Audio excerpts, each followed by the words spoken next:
چو می آوری رو به بالندگی، شکوهت دهد آفرینندگی. درود و پیام‌های فراوان بینندگان ارجمند تلویزیون سینما. نشر نوبتی برنامه آفرینندگی است منظور شما.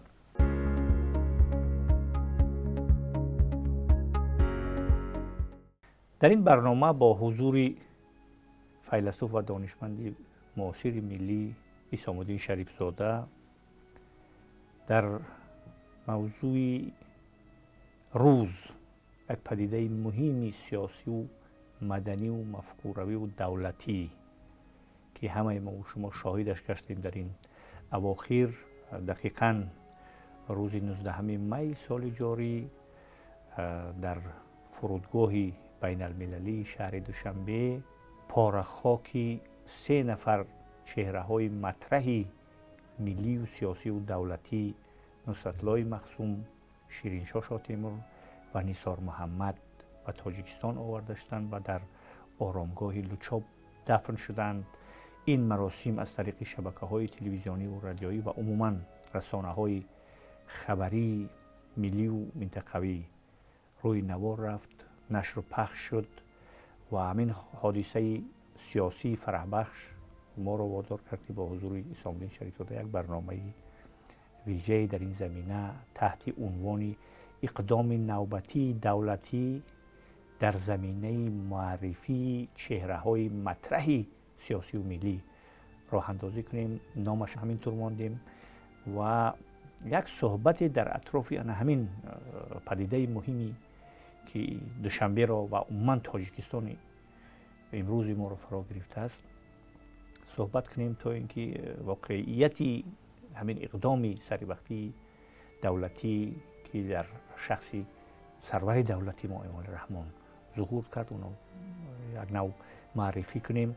تشکر عیسی‌الدین شریف زاده که دعوت ما رو پذیرفتید و با استودیو آمدید در اطراف این موضوع در یک صحبتی که همراه کردیم تا اینجا رسیدن.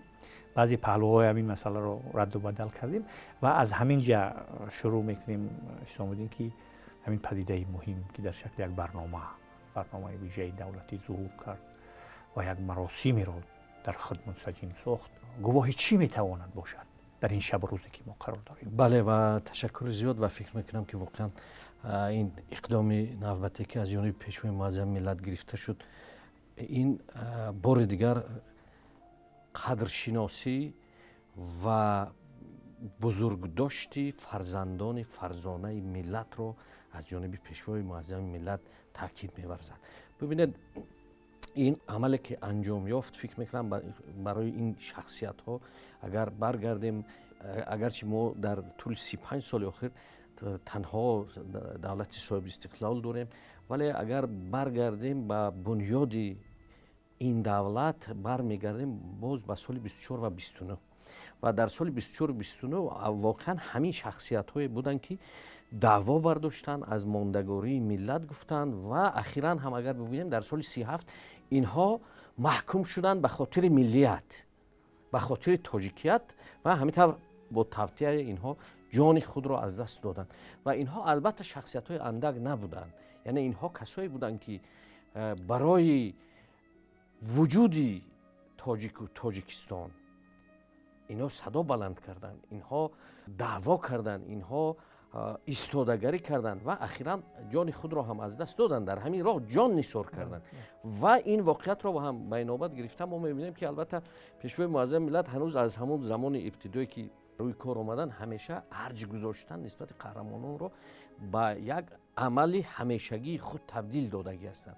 یعنی اگر ما دوام این 35 سال تحلیل کنیم ما می‌بینیم که از شروع کرده مثلا همون خود سال 93 ما همه ساله یک جشن‌های ملی راه اندازی می‌شوند، تجلیل مثلا شاعران ما، تجلیل فرهنگی ما، تجلیل عنعنه و جشن و مراسم‌هایی که اصلاً پایه ملت و هویت خودشناسی ملت تشکیل می‌دهند و گرامی داشتی این شخصیت‌ها اصلاً پیش از همه گرامی داشتی فرهنگ است، خودشناسی ملی است و همچنین در یک نوع برای ذهنیت سازی به خاطر آینده، یعنی اگر مثلا کارهای ذهنیت سازی انجام نگیرند یک ملت مثلا همون شخصیت های مطرحی که دارد در درازای تاریخ، اینها مثلا چی از نظر علم چی از نظر سیاست خوب یک کارهای مهم انجام دادن برای ماندگاری این ملت. اگر اونها قدر نمیشن، ارج نمیشن، ما چگونه از ذهنیت میسازیم؟ ببینید در جهان امروزی که ما و شما قرار داریم، ملیت هایی که هیچی ندارند چیزی میسازند از یک نوع شخصیت هایشون که تا اندازه یکن آیا تاثیرگذار بودن نبودن، ولی برای اون که مردم سفرور کرد، یک انسجام ملی به وجود آورد، خوب از اونها شخصیت میسازند. و من فکر میکنم که پرزیدنت محترم کشور هم همین رو به نظر گرفته. ببینید از خودی استاد عینی شروع کرده مثلا قهرمانی دادن، همین عنوان‌های قهرمانی استاد ترسونزاده عنوان قهرمانی دادن، همینطور نصرت الله مخصوم به همینطور با شیرین شاه تیمور. یعنی این مسئله این است که اینها واقعا نفرهای بسیار شایسته، بسیار ارجمند و بسیار نفرهایی که استوار و ثابت قدم ایستادن و از بود این ملت گفتن، از وجود این ملت گفتن و همین ها بودن که سال 29 جمهوری هفتم تأسیس یافت. و اگر هم تا جایی که مثلا بعضی از گوشه های از این پرونده این نفران در سال 37 افشا می شود، گناه اینها چی بود؟ گناهشون این بود که گفتن که زبان تاجیکی مقام دولتی داشته باشد. خب گفتن که این ملت کهن بنیاد است. خب با همین مثلا اتهام شاونیستی، اتهام دیگر عکس‌العمل انقلابی مثلا این دو نفر دیگرش با اتهام تقلبی ملیگرایی ببینید کشته شدن. و همین طور مثلا اگر ببینیم اینها البته یک نوع شخصیت‌های عادی هم نبودن. اینها هنوز مثلا از ابتدای قرن 20 یعنی در پایان قرن 19 اینها نفرایی بودن که کیها از وضع حال هوای جهان آگاه شدن، از اون روندها آگاه شدن و با همین آگاهی آمدن و جای پای و مکان و مقام پیدا کردن. یعنی روندی اگر از نثار محمد شروع کنیم، ما می‌بینیم نثار محمد خوب اصلا در پشاور پاکستان متولد اونجا است و بعداً خوب با بعضی از حرکت‌های انقلابی در افغانستان شرکت میکند و بعداً خوب همین گونه مثلا آگاه وقتی میشود از این روندهای اون زمانی سده 20 و با تشکیل می‌آید و در اونجا مثلا جهت تیار کردن کادرهای تاجیک بسیار سهم میگیرد، جهت تالیف کتاب‌ها اولین بار مثلا کتاب‌های ریاضی تهیه میشن و واقعا یک مرد معارف پرور است. یک مرد معارف پرور است که خوب در سال 24 الفبا هم در تهیهش شرکت میکند این مرد. و همین پایه‌گذاری اگر گویم در صدر همون معارف اولیه‌ای که در جمهوری مختار تاجیکستان آن زمان تأسیس یافته بود، همین نفر قرار میگیرد. و گرچند که مثلا بعضی ممکن دعوا کنند که از بنیادن از خارج آمده باشد، لیکن او برای همین ملت، برای همین مردم، چون این خیلی است که اینها هم مثلا ریشه ها همون فرهنگ بودن، از همین فرهنگ ریشه گرفته بودن. یک کارشناس نامفتن هم یک کارشناس بزرگی زبان‌های همین منطقه بود. بله در آموختن، در ترغیب این زبان‌ها، در شناختن این زبان‌ها کمک کرد به ما، در آماده کردن کادرها. و خودی شیرین شاه تیمور هم اگر صحبت کنیم، مراجعت نامه شما در خاطرتون هست که به استالین مراجعت میکنه در مسئله همین ملی که این تاجیک چی است، چی گونه ملت است، چه خیلی شکل گرفته است، در کجا جایگیر است، چی مقام و جایگاه در جهان داشته است و در مثلا عصرهای میانه در قدیم. این خیلی جسارت بسیار بلندی بود که شیرین شاه تیمور از خود در اون زمان بله و واقعا در همین گونه یک وضع پیچیده که البته هنوز از یک طرف ببینید اینجا مبارزه های بسیار تندی ژئوپلیتیکی زمانند. از یک سو مثلا پانتورکیسم، هجوم های پانتورکیستی است، از یک طرف دیگر هجوم های پان اسلامیسم است که شکل میگیرند در قالب های گوناگون. همون دوره با این حرکت های دیگر منسجم شدن برای شکست همون زمان و برای اختلاف انداختن، اتهامات جور کردن، همدست شدن با حرکت های دیگری که از بیرون از داخل بودن.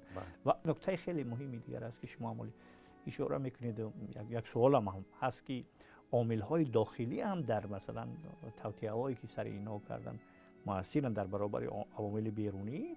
در داخل ما همون مشکلات داخلی که داشتیم، اون تفکر بسته که داشتیم، اون بدبینی و بخیلی و کینه هایی که بودن سر این بزرگان ما، اونها هم البته نقش داشتن که اینا را مثلا اتهام زداشتن، اینا را بردن، اینا عاقبت قربانی همین نیرنگ ها و فتنه ها و اینا شدن. همینطور هم هست. بله، و واقعیت هم همین است. وقتی مثلا همیشه عامل های بیرونه پیش از همه تکیه بر خود داخل میکنن. یعنی اگر در داخل عامل های داخلی بله پای پا درست نباشد بله نمیگذارن.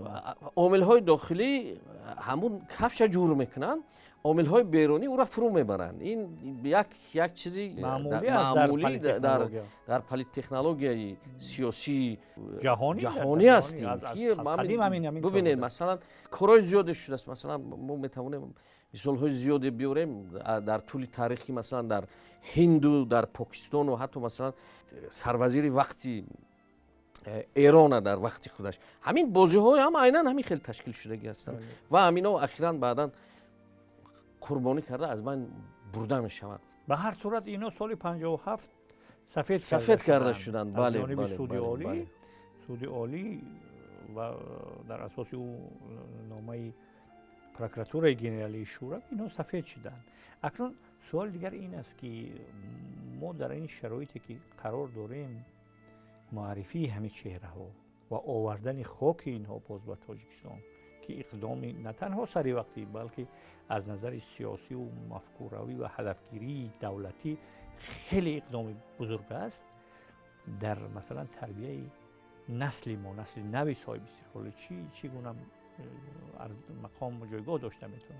بله و نقش داشته میتونه. بله واقعا بسیار پرسش مهم است و خودی اصلا ببینید تاریخ هم برای ما و برای هر ملت دیگر هم نباشد. اینها اولا که از لحاظ سیاسی خیلی قبل تر، یعنی اگر زیاده از 20 سال میگذرد که عنوان قهرمانی خوب البته پای در پن اینها سال 2006 سال مخصوم شیرینشاه شیراتیمور 27 ایون سال 2006 بله اعطا شد این عنوان عالی تاجیکستان. بله یعنی اینها با عنوان عالی 20 سال شد. یعنی 20 سالی پر شد از اینکه همین عنوان عالی که امروز دولت و حکومت تاجیکستان تعیین کرده است، اینها با همین عنوان سزاوار گردیدند. خوب این جنبه سیاسی مسئله هست، جنبه سیاسی مسئله. اما ببینید جنبه دیگر این است که همیشه برای ما مثلا ارج گذاشتن به همون خاک و به همون جایی که یک نفر دفن شده است و نفری قهرمان است، سرشناس است، واقعا خدمت کرده است برای ملت خودش و اینها را از خاک بیرون، از خاک بیگانه آوردن و دوباره مثلا در همین گونه یک